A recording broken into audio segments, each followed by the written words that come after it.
ಮೊಸರುನಾಡು ಕೋಲಾರ ಪಟ್ಟಣ ಪಂಚಾಯತಿನಲ್ಲಿ ಚನ್ನಮಲ್ಲಪ್ಪ ಗಿಡ್ಡಪ್ಪಗೋಳ 80ನೇ ಸ್ವಾತಂತ್ರ್ಯ ದಿನಾಚರಣೆಯ ಧ್ವಜಾರೋಹಣ ನೆರವೇರಿಸಿದರು.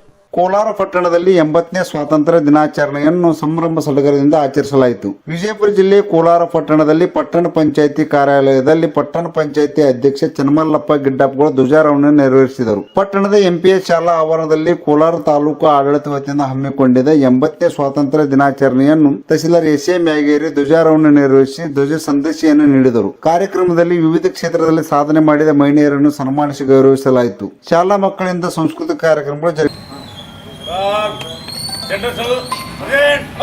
ಜನಗಣಮನ ಅಧಿನಾಯಕ ಜಯ ಹಿಂದ ಗುಜರಾಟ ಮರಾಠ ದ್ರಾವಿಡ ಉಚ್ಚಲ ವಂಗಾ ವಿಂಧ್ಯ ಹಿಮಾಚಲ ಯಮುನಾ ಗಂಗಾ ಉಚ್ಚಲ ಜಲಧಿ ತರಂಗಾ ತವ ಶುಭ ನಾಮೆ ಜಾಗೆ भारत भाग्य विधाता जय हे जय हे जय हे जय जय जय जय हे भारत माता की जय वंदे मातरम वंदे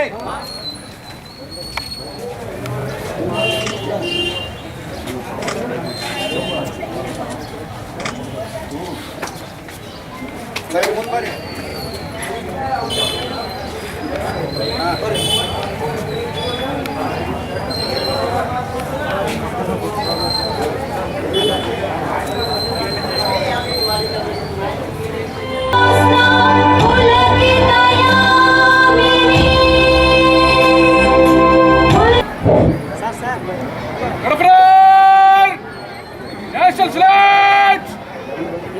Present!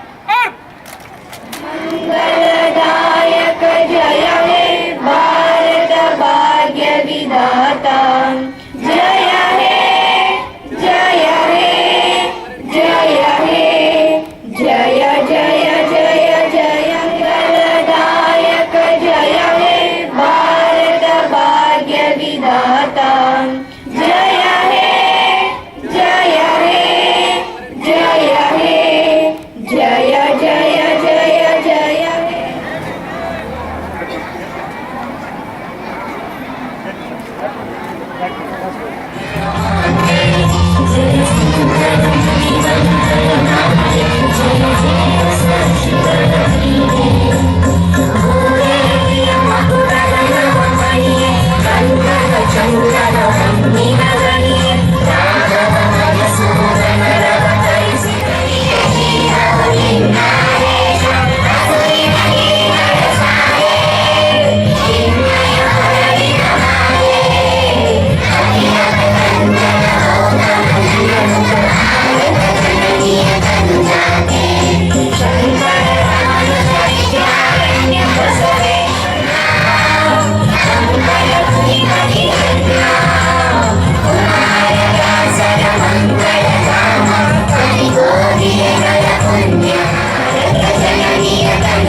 ಕೋಲಾರ ಶಿಸ್ತು ಸ್ವಯಂಕ್ಕೆ ಇನ್ನೊಂದು ಹೆಸರೇ ಮುದ್ದಾದ ಮಕ್ಕಳು.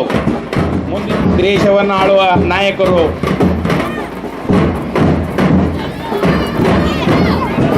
ಎರಡನೇ ತಂಡವಾಗಿ KGS ಬಾಲಕಿಯರ ಪಥಸಂಚಲನದ ಕಾರ್ಯಕ್ರಮ.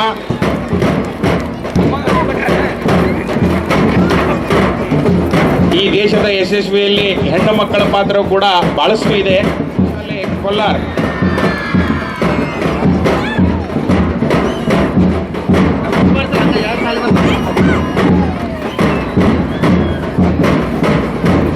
ಡಾಕ್ಟರ್ APJ ಅಬ್ದುಲ್ ಕಲಾಂ ಆಂಗ್ಲ ಮಾಧ್ಯಮ ಶಾಲೆ 4ನೇ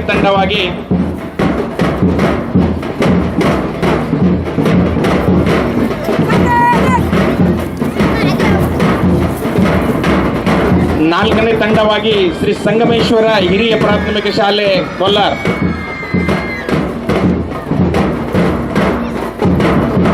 ಮುದ್ದಾದ ಹೆಜ್ಜೆ ಇಡುತ್ತಾ ಭಾವಿ ಪ್ರಜೆಗಳಾದಂಥ ಮಕ್ಕಳು.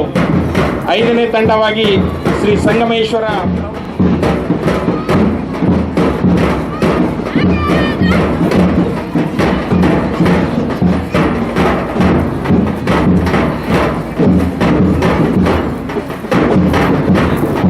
ನೇ ತಂಡವಾಗಿ ಸಿಕ್ಯಾಪ್ ಸಂಯುಕ್ತ ಪದವಿ ಪೂರ್ವ ಕಾಲೇಜು ಕೊಲ್ಲಾರ್.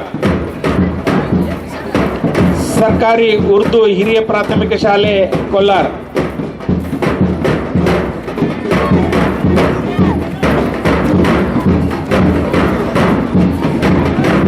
ಶ್ರೀ ಸಂಗಮೇಶ್ವರ ಕಲಾ ವಾಣಿಜ್ಯ ಕೊಲ್ಲಾರ್.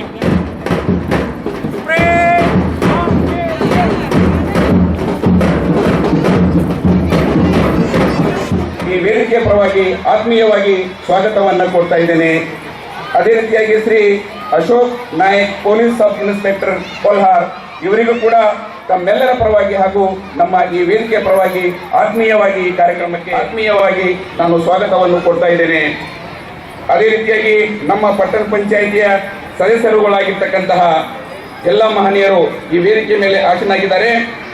ಮೊದಲನೇದಾಗಿ ಶ್ರೀಮತಿ ಆಶಾ ಬಸಪ್ಪ ಪಾಲ್ಗೋನ್ ಹೃತ್ಪೂರ್ವಕ ಶುಭಾಶಯಗಳನ್ನು ತಿಳಿಸುತ್ತಾ, ಇಂದಿನ ಇತಿಹಾಸದಲ್ಲಿ ಸುವರ್ಣ ಅಕ್ಷರದಿಂದ ಬರೆದಿರ್ತಕ್ಕಂಥ ಒಂದು ಇವತ್ತಿನ ಈ ಸ್ವಾತಂತ್ರ್ಯ ದಿನಾಚರಣೆಯ ಕಾರ್ಯಕ್ರಮವನ್ನು ಆಚರಣೆ ಮಾಡಲಿಕ್ಕೆ ನಾವು ಇವತ್ತಿಲ್ಲಿ ಒಂದಾಗಿ ಕೂಡಿರೋದು ನಮ್ಮ ನಿಮ್ಮೆಲ್ಲ ಸೌಭಾಗ್ಯ ಅಂತ ಹೇಳ್ಬೋದು. ಇಂದು ಆಗಸ್ಟ್ 15 ತಂದು ಬ್ರಿಟಿಷರ ದಾಸ್ಯದಿಂದ ನಮಗೆ ಸ್ವಾತಂತ್ರ್ಯ ಸಿಕ್ಕುವುದು ತಮಗೆಲ್ಲರಿಗೂ ಗೊತ್ತಿದೆ. ಈ ಸ್ವಾತಂತ್ರ್ಯ ಸಿಗಬೇಕಾದರೆ ಅಷ್ಟು ಸರಳವಾಗಿಲ್ಲ. ನಮ್ಮ ಪೂರ್ವಜರು, ಸ್ವಾತಂತ್ರ್ಯ ಸೇನಾನಿಗಳು, ಹಿರಿಯರು, ಸಮಸ್ತ ಎಲ್ಲ ಭಾರತದ ಪ್ರಜೆಗಳು ಒಗ್ಗಟ್ಟಾಗಿ ಬ್ರಿಟಿಷರ ವಿರುದ್ಧ ತಮ್ಮ ರಕ್ತವನ್ನು ಸುರಿಸಿ ಹಾಗೂ ಅನೇಕ ಶಾಂತಿ ಹೋರಾಟಗಳ ಮುಖಾಂತರ, ಅಹಿಂಸಾತ್ಮಕ ಹೋರಾಟಗಳ ಮುಖಾಂತರ ಸ್ವಾತಂತ್ರ್ಯ ಸಿಕ್ಕುವುದು ತಮಗೆಲ್ಲಿದೆ ಗೊತ್ತಿದೆ. ಈ ಹೋರಾಟದಲ್ಲಿ ಮಹಾತ್ಮ ಗಾಂಧೀಜಿಯವರಿರ್ಬೋದು, ಸುಭಾಷ್ ಚಂದ್ರ ಬೋಸ್, ಸರ್ದಾರ್ ವಲ್ಲಭಭಾಯಿ ಪಟೇಲ್, ಲಾಲ್ ಬಹದ್ದೂರ್ ಶಾಸ್ತ್ರಿ ಅವರು, ಜವಾಹರ್ಲಾಲ್ ನೆಹರು ಅವರು, ಭಗತ್ ಸಿಂಗ್ ಹಾಗೂ ಹೀಗೆ ಹಲವಾರು ಮಹಾನ್ ನಾಯಕರ ಶ್ರಮದಿಂದ ಹಾಗೂ ಹೋರಾಟಗಳಿಂದ ನಮಗೆ ಸ್ವಾತಂತ್ರ್ಯ ಸಿಕ್ಕಿದೆ. ಇಂಥ ಸ್ವಾತಂತ್ರ್ಯವನ್ನು ನಾವು ಉಳಿಸ್ಕೊಂಡು ಹೋಗಬೇಕು.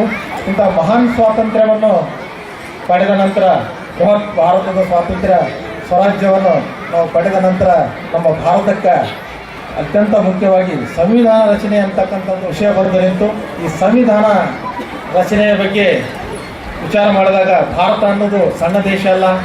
ಇಲ್ಲಿ ಎಲ್ಲ ಥರದ ಇರ್ತಕ್ಕಂಥ ಜನಾಂಗ, ಹಲವಾರು ಸಂಸ್ಕೃತಿಗಳಿಂದ ಕೂಡಿದಂಥ ಜನಾಂಗ, ಧರ್ಮಗಳಿಂದ ಕೂಡಿದಂಥ ಜನಾಂಗ, ಬಡವರು, ದೀನ ದಲಿತರು, ಸಾಕಷ್ಟು ಬಡತನದಲ್ಲಿತ್ತು ನಮ್ಮ ದೇಶ. ಸಾಕಷ್ಟು ಬಡತನದಲ್ಲಿದ್ದಂಥ ಸಂದರ್ಭದಲ್ಲಿ ನಮ್ಮ ದೇಶಕ್ಕೆ ಉಚಿತವಾಗಿರ್ತಕ್ಕಂಥ ಹಾಗೂ ಯೋಗ್ಯವಾಗಿರ್ತಕ್ಕಂಥ ಸಂವಿಧಾನ ರಚನೆ ಮಾಡಬೇಕು ಅನ್ನೋದು ಬಂದಾಗ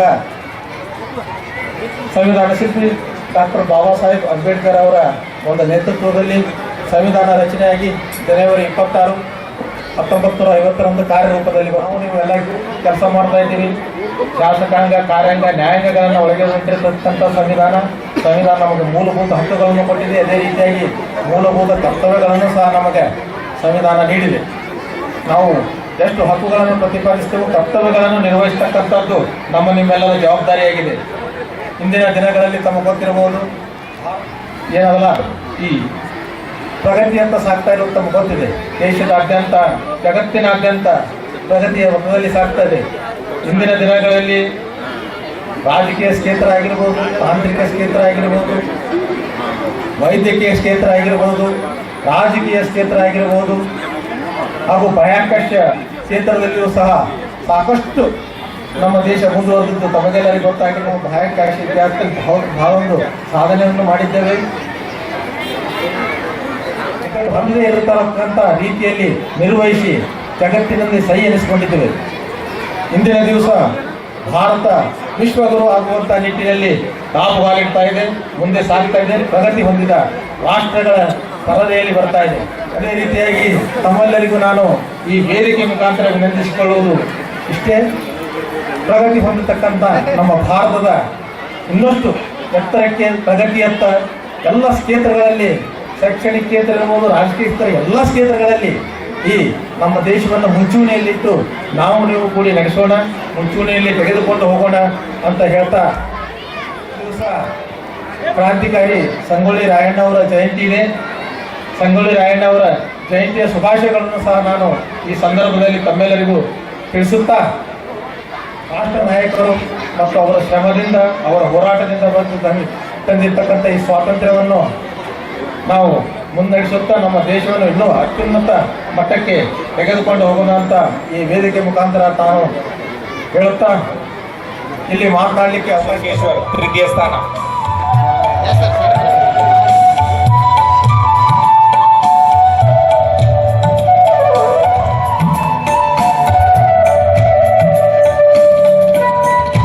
ಮುಂದಿನ ಕಾರ್ಯಕ್ರಮ ಸೇನೆಯಲ್ಲಿ ಸೇವೆ ಸಲ್ಲಿಸಿ ಸೇವಾ ನಿವೃತ್ತಿಯನ್ನು ಹೊಂದಿದ ಶ್ರೀ ಕೃಷ್ಣಾಜಿ. ಮುಂದಿನ ಸನ್ಮಾನ ಕಾರ್ಯಕ್ರಮ ಶ್ರೀ ಮಲ್ಲಿಕಾರ್ಜುನ್ ಗಣಿ, ಸಂಯುಕ್ತ ಕರ್ನಾಟಕ ಪತ್ರಿಕೆ ವರದಿಗಾರರು.